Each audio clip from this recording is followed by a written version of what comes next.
vamos falar sobre essa prisão domiciliar do ex-presidente Jair Messias Bolsonaro. Já estou colocando aqui na programação. A gente tem... Débora, vamos com 4 minutos, que é aquilo que a gente faz, né? 4 minutos, reportagem e comentário é contigo. Vamos lá para o pessoal que tá em casa entender também. Daqui a pouco a gente volta com a Ananda. Débora, 1 minuto, Ananda, 1 minuto, a gente segue. Vamos lá.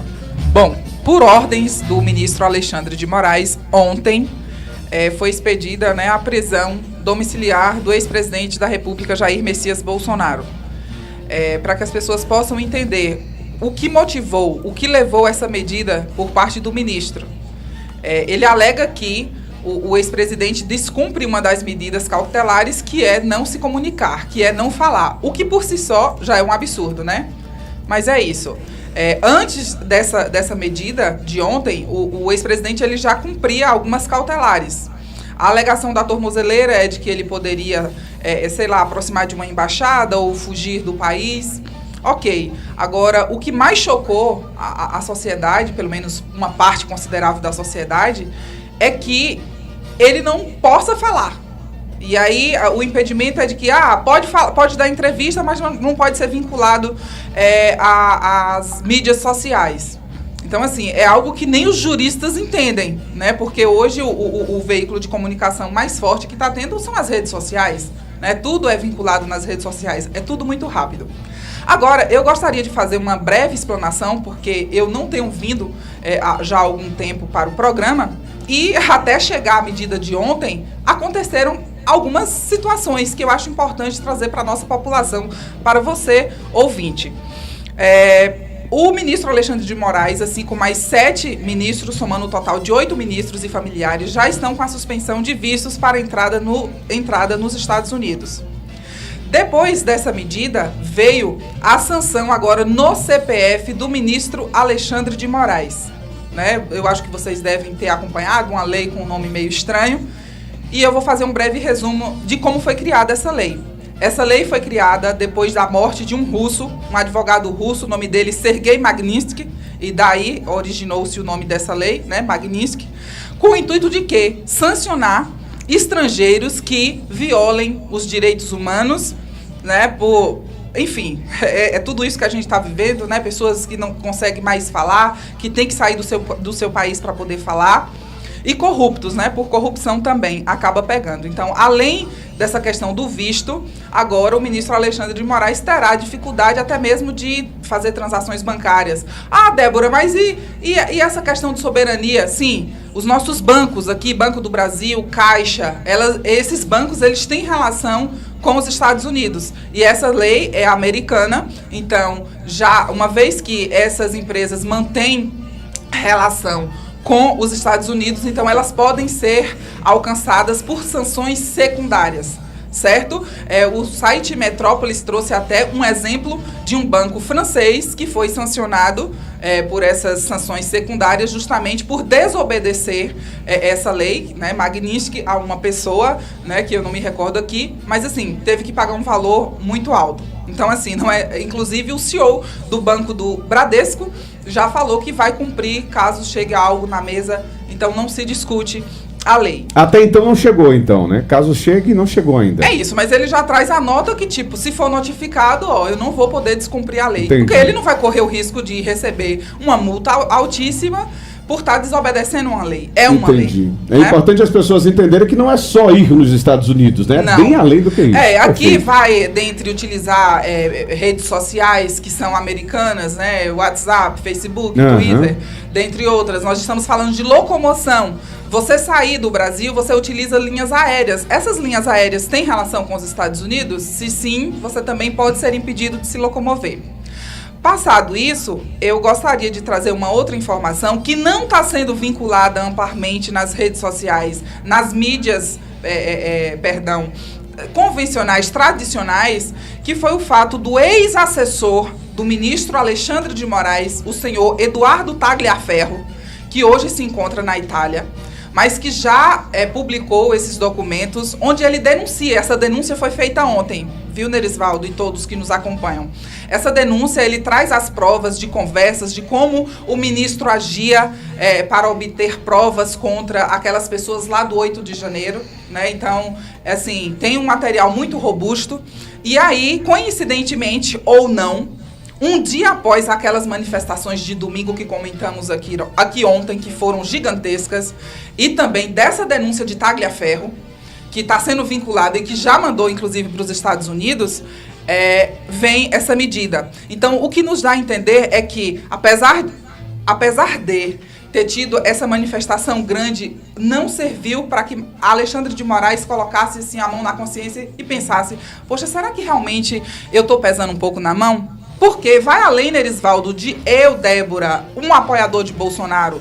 Tem vários juristas que trazem aqui o seguinte, essa decisão proferida pelo ministro Alexandre de Moraes, ela foi de ofício. Não houve um pedido da PGR. Não houve uma representação da Polícia Federal. Tá? Então, assim, aqui tem várias situações onde medidas foram tomadas de ofício. Então, ele passa por cima das atribuições da Procuradoria-Geral e até mesmo da Polícia Federal. Então, assim, é importante que fique claro para os nossos ouvintes que hoje o ministro Alexandre de Moraes é conhecido mundialmente como um violador dos direitos humanos. Ele foi sancionado, ele está em um rol que engloba PCC, grupos terroristas. Então, assim, é até motivo de vergonha para a nossa nação ter um ministro da Suprema Corte sendo sancionado dessa forma. Então, assim, a gente aguarda o desenrolar de tudo isso e com muita preocupação, sabe, Nerisvaldo? Porque assim, a gente não sabe até que ponto vai. Moraes, ele demonstra que vai dobrar sempre a aposta. Só que ele está agora, é algo pessoal. Com outro jogador que dobra também a aposta. E até onde a gente vai chegar com isso? A gente está com já só para você que está em casa, a gente passou, quem está contando comigo já passou dos 6 minutos, mas você trouxe muita informação e acho importante, além da opinião. Vou lhe dar um minuto aqui para a gente falar sobre a prisão do ex-presidente Jair Bolsonaro. Você acha que ele provocou? Porque tem muita gente falando que é estratégico, né? Isso é estratégico, foi estratégia pura para a imprensa e às vezes isso vem a seu favor. Um minuto, você acha que foi provocado pelo próprio grupo do Bolsonaro, essa prisão domiciliar, claro? Olha, eu não entendo que seria uma provocação. Seria uma provocação se essa vinculação, essa publicação tivesse sido feita na rede social oficial do ex-presidente da República, que é o que está sendo imposto essas cautelares, ok? Agora, uma vez que essa publicação ela é feita por veículos de terceiros, independente de ser filho, irmão, pai, esposo ou não. Essas pessoas não têm nada a ver com a situação. O que eu vinculo nas minhas redes sociais, eu que sou responsável. Então, assim, eu entenderia que seria uma tentativa de provocar ou até para colocar combustível nessa situação toda, se o ex-presidente tivesse ido lá no seu perfil e postado. O que não aconteceu. O que aconteceu foi uma publicação de terceiro, que foram os filhos dele, mas que, assim, os filhos dele são livres ainda, pelo menos até onde consta, para fazer publicações. Muito bem. Ananda, pois não.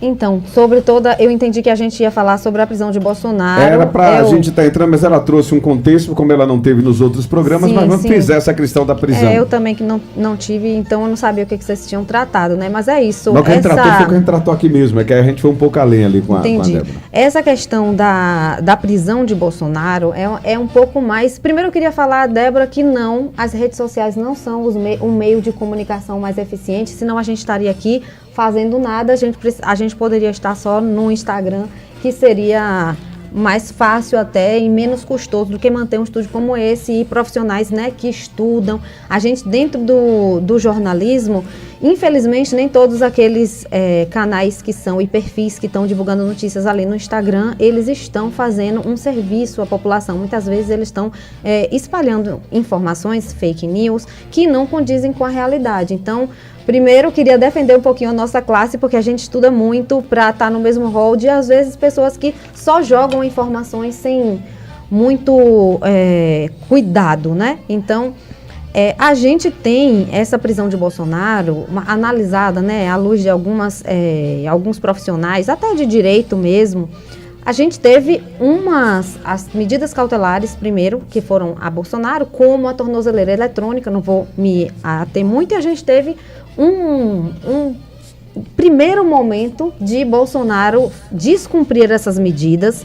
E aí, falando do próprio Alexandre de Moraes, né, os advogados de Bolsonaro, o Alexandre de Moraes foi até o advogado, tudo oficiado, né, lógico, aos advogados de Bolsonaro, então, vocês estão descumprindo, vocês estão fazendo isso mesmo? Isso foi antes de impor as novas medidas cautelares, que é essa prisão domiciliar, né? Então, os advogados disseram, nós temos desconhecimento, pedimos esclarecimento. Os advogados de Bolsonaro pediram esclarecimentos a Alexandre de Moraes forneceu, prestou esclarecimentos sobre o que eles estariam descumprindo naquele momento e vida que segue. Não foi feito nada, então, vocês agora estão cientes, né? Sim, estamos cientes. E agora, Débora, você até qualquer pessoa pode achar errado ou não, a pessoa não poder aparecer na rede social de terceiros, etc. Mas o fato é que, sim, ele está proibido de usar as redes sociais de terceiros nas medidas cautelares que foram impostas anteriormente. Não é o momento de Bolsonaro dizer, eu não acho certo, vou aparecer. Ou do filho dele dizer, eu não acho certo, vou aparecer. Essa era uma medida cautelar que tinha sido imposta a ele, independente do que isso é. Ele não poderia aparecer em redes sociais. Tanto é que logo depois os advogados disseram, olha, não sei se isso fere ou não, mesmo ele já tendo buscado os esclarecimentos com Alexandre de Moraes antes, e por favor, Flávio, Carlos, quem quer que seja, apague. E assim o filho do Bolsonaro apagou. Se fosse uma coisa justa e certa, ele teria deixado. Então, me parece um pouco achar ingênuo, ou ingênuo ou falta de inteligência. E a gente vai ficar entre essas duas questões, e eu não acredito que seja nenhuma delas duas, né? Porque os advogados de Bolsonaro, eles não são... não são tão ingênuos a ponto de achar que assim a gente vai continuar fazendo, ou pela experiência da primeira oportunidade em que descumpriram essa medida. Se Alexandre de Moraes é esse brabo todo que, né, você colocou aí, se ele ia deixar mais uma vez, talvez não fosse inteligível da parte dos advogados de Bolsonaro acreditar nisso mais uma vez, não é mesmo? Então eu acredito que sim, isso é parte de um jogo, né? É um jogo muito... Você acha que foi estratégico? Nerisvaldo, é um tudo ou nada para Bolsonaro agora. A questão é que a condenação está muito perto, está batendo na porta. Então eu acredito que sim. Aliás, não sou só eu que acredito. Eu acredito que até você atribuir um pouco de inteligência aos seguidores e às pessoas que trabalham ali diretamente com o ex-presidente Jair Bolsonaro esse tipo de atitude. Por quê? Porque isso cria mais uma aura em torno do Alexandre de Moraes, cria isso tudo, gente. A gente está falando de uma coisa muito maior do que a prisão de Bolsonaro ou a não prisão de Bolsonaro. A erosão do setor público, dos órgãos públicos, do judiciário, é uma narrativa que está presente no discurso de Bolsonaro. É o tempo todo descredibilizando, agora na figura de Alexandre de Moraes, mas vai haver outros Alexandres de Moraes. Esse Tagliaferro que Débora mencionou, eu não quero falar desse assunto porque, enfim, foge do que a gente está falando, mas em abril ele já tinha sido condenado, então também não é uma pessoa idônea para a gente estar tratando aqui. Enfim, as coisas ainda vão aparecer. O que vai aparecer do que o Tagliaferro provou, e se por acaso ele estiver certo, e se por acaso Alexandre de Moraes tiver que passar por uma instância de uma investigação, ele vai passar e tem que passar. A questão é que a gente está falando da necessidade que os bolsonaristas têm de o tempo todo estar erodindo ali, atacando as nossas, o judiciário, o Supremo, as instituições públicas brasileiras, assim como foi feito com a eleição, assim como foi feito. Então a gente está tratando aqui, né, Nerisvaldo, de uma coisa até muito maior. E sim, tem especialistas, inclusive, que acreditam que essa prisão já deveria ser preventiva e não domiciliar. Mas Alexandre de Moraes, visto inclusive por pessoas, isso aí não sou eu que estou falando, especialistas que estão falando, porque para mim estou ok, mas que já deveria ser uma prisão preventiva, e segundo essas informações e esses especialistas que a gente vem estudando, o Alexandre de Moraes está sendo até um pouco cauteloso, porque, de fato, em torno do que está sendo a prisão e a condenação de Bolsonaro é muito maior do que esses pormenores, né? Enfim. 13h37, Débora. Vamos com 2 minutos aí para a gente finalizar esse bloco. Não, quando a colega fala de quando eu mencionei essa questão das redes sociais, por que eu falo que hoje é a grande preocupação do ministro e de uma parte, né, desse meio onde ele permeia ali? Porque foram justamente o impedimento para que se pudesse falar foram as redes sociais, Ananda. Ele não impediu que Bolsonaro desse entrevista, porém não poderia ser vinculado nas redes sociais. Então, se realmente é um meio que não deve se preocupar tanto, por que essa medida foi justamente de encontro com as redes sociais? Na verdade, ele só pode falar com os advogados, né? Com ninguém, na verdade, ele não pode falar com ninguém. Até então, ele poderia. Até então. Até o primeiro descumprimento. Depois de ontem foi que foi convertida para a prisão domiciliar. Mas até então ele poderia conceder entrevistas.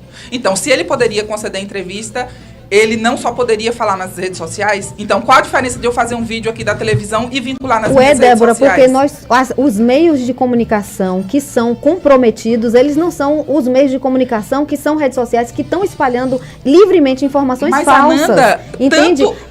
Bolsonaro não pode Seria falar. uma área segura, você quer dizer, na televisão, diferente da rede social. A gente está aqui mediando, não é isso que a gente fala o tempo todo aqui, estamos mediando, a gente não vai abrir a boca, uma pessoa que está sendo condenada praticamente, ele não vai abrir a boca ter a liberdade de falar o que ele quer, incitar a população, porque o que Bolsonaro faz na rede social, os filhos de Bolsonaro fazem na rede social, o tempo todo, em vez de trazer informações, eles estão incitando ali o clamor contra as instituições públicas. É sempre assim, Débora. E é um crime. Então, isso ele não pode. Um crime. Mas se ele desse uma entrevista a um canal sério numa rede social, eu imagino que ele pode. Eu tô liberando aqui a Nanda porque você está perguntando. O meu tempo está congelado aí, né? Vamos voltar. Nós tivemos manifestações expressivas onde as pessoas pediam o impeachment de Alexandre de Moraes, que inclusive é um artifício previsto na Constituição. Então você quer me dizer que a nossa Constituição é antidemocrática? Não, porque não. eu pedi, veja bem, o impeachment de Alexandre de Moraes não é antidemocrático, Ananda? Não, Débora, você pode pedir o que você quiser, mas você vai ter que fundamentar o seu pedido de impeachment. É isso que eu estou tentando dizer. Mas você nunca vai poder